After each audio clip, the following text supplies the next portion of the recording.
Hi, my name is Aimee Wethington, and I will be presenting an oral speech on occupational stress. We will be able to define what occupational stress is, as well as having an awareness of how it affects Americans and how to combat occupational stress. Stress in the workplace is at an all-time high. As tensions continue to rise, so do stress-related illnesses. Heart disease, substance abuse, and depression are just a few of illnesses that affect Americans today. The pressure is on to get the job done faster while spending less and with fewer workers to do the job. As we become aware of occupational stress, and how to combat it, we should be able to reduce the stress as well as reduce the effects it has on our bodies. Stress can have a physical and psychological effects on a person. How we perceive the stress and how we deal with the stress can affect our mental and physical health. Occupational stress can be defined as psychological and physiological states resulting from events in the work environment. Some events that can cause stress are noise, pressures, promotions, conflicts, and general work climate. The impact of stress is influenced not only by the severity of the stressor, but also by the frequency of the occurrence. Triggers of stress include uncertainty, competition, role change, role conflict, and role overload. There are three stages of stress, which are alarm, resistance, and exhaustion. Alarm stage is an increase in adrenaline and anxiety. That's the good stress. That's where we have where we deal with emergency situations. We can evacuate a building quickly. We can get that deadline done in a timely manner. What happens though is that we end up in the resistance stage, the second stage, and that's when the stress continues and is not immediately resolved. Once we continue with that stress, we end up in the exhaustion stage, and that is when stresses persist and an individual's resources are depleted and the individual is no longer able to resist the effects of stress. There are several contributing factors that produce occupational stress.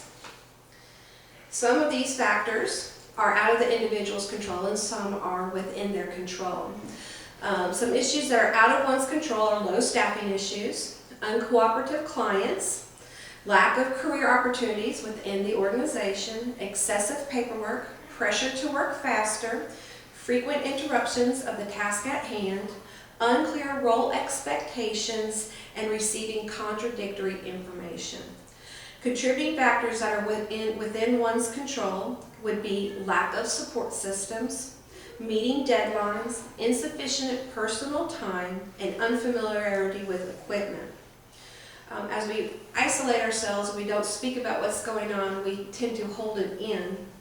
And when we procrastinate and do not organize ourselves well, we tend to get things done late, which keeps us in a constant state of stress. There are four types of stress responses, which are behavioral, cognitive, emotional, and physical. Behavioral responses can be withdrawal from others, acting out behaviors such as anger, impatience, sabotage, threatened or actual strikes, complaining, making several demands, sarcasm, and substance abuse. Cognitive responses can be intrusive thoughts, reliving the incident over and over, decreased concentration, mental confusion, indecisiveness, and decreased motivation. Emotional responses are unfounded or unusual anger, depression, anxiety, apathetic or detached affect, irritability, demoralization, disillusionment, disappointment, frustration, and even despair. Physical responses are fatigue, recurring headaches, inability to eat or sleep, decrease in productivity and effectiveness, increase in accident proneness, tense facial expressions, and body posture. As stress affects our lives in multiple ways, some end results can be severe. Physical effects are increasingly being reported throughout the United States. Higher mortality rates, high blood pressure, GI disorders, cardiovascular disorders, anxiety, depression, and metabolic disorders are at an increasingly alarming rate in the United States. Occupational stress is costing Americans billions of dollars annually. It's estimated that 11 Americans have depression yearly. Depression also costs society $44 billion a year. Stress also increases sick time, tardiness, absenteeism, workman's comp claims, conflict, and workplace violence. The people who are most at risk are idealistic, highly motivated, and committed people. The people you want to work with, the people you want to hire. What happens is that this motivated person who's committed and idealistic gets disappointed.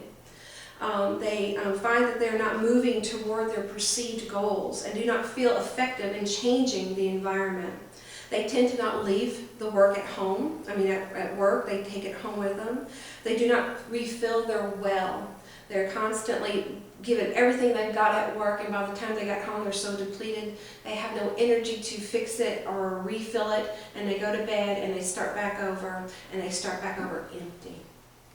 Poor eating habits and exercise is a contributing factor, and which also can happen with when we get so stressed out and mentally burned out, we have overindulgence in eating, smoking, and drinking. All these behaviors lead to personal confrontation at home, marital discord, divorce, domestic violence, and child abuse. How to reduce occupational stress and survive it has to be a proactive and purposeful decision. It will not happen on its own. Being positive by using creativity and innovation is the key role.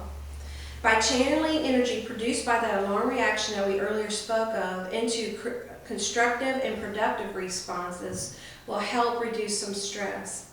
Using reflection and inner awareness of your boundaries during stressful situations will also help. If you know what stresses you out, if you know you need that break, at 3 o'clock and you're worn out and you need to physically walk away, do it. If you know that you need 8 hours of sleep or you'll be cranky, get your 8 hours of sleep. Keep setting up your boundaries. Reach out for support from peers and family members. Exercise and eating healthy and engaging in activities that comfort, restore, and rejuvenate the self. We need to care for, protect, and heal the spirit daily. Beginning your day before you walk onto the floor or into your department, reflecting that you're going to be a positive influence. You're going to be a blessing to your coworkers and your clients. You're already going to figure out and role play in your mind how you're going to respond to a negative issue that may occur in a positive way can help reduce stress. Developing positive beliefs about ourselves as well as our clients and family members. When we have that constant, we beat ourselves up, we don't like ourselves, we tell ourselves that we're dumb, we're no good, we're not getting anywhere. We start off negative, we shoot ourselves in the foot.